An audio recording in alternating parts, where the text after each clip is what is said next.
السلام علیکم ورحمۃ اللہ وبرکاتہ۔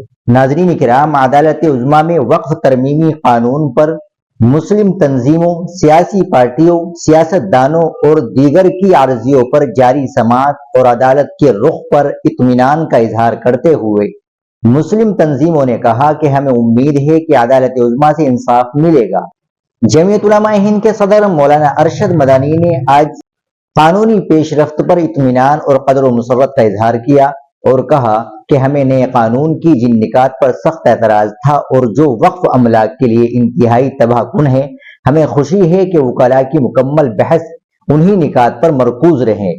بنچ میں شامل ججوں اور خاص طور پر چیف جسٹس سنجیو کھنہ نے ان نکات کے تعلق سے جس طرح کی سخت تبصرے کیے وہ نہ صرف بہت اہم ہیں بلکہ ہمارے اس اسٹینڈ کی تائید بھی ہو جاتی ہے کہ ہم نئے وقف قانون کی مخالفت میں حق بجانب تھے۔ اس معاملے کو لے کر سپریم کورٹ نے جس توجہ اور سنجیدگی کا اظہار کیا ہے اس سے صاف پتہ چلتا ہے عدالت یہ محسوس کرتی ہے کہ ایک انتہائی حساس معاملہ ہے۔ مولانا مدنی نے وکلاء کا بھی شکریہ ادا کیا۔ ناظرین کرام، آپ اس خبر کے تعلق سے کیا کہیں گے؟ کمنٹ باکس میں ضرور بتائیں۔ ویڈیو کو لائک اور شیئر بھی ضرور کریں، چینل کو بھی سبسکرائب کر لیں۔ ملتے ہیں انشاءاللہ اگلی ویڈیو کے ساتھ۔ السلام علیکم ورحمۃ اللہ وبرکاتہ۔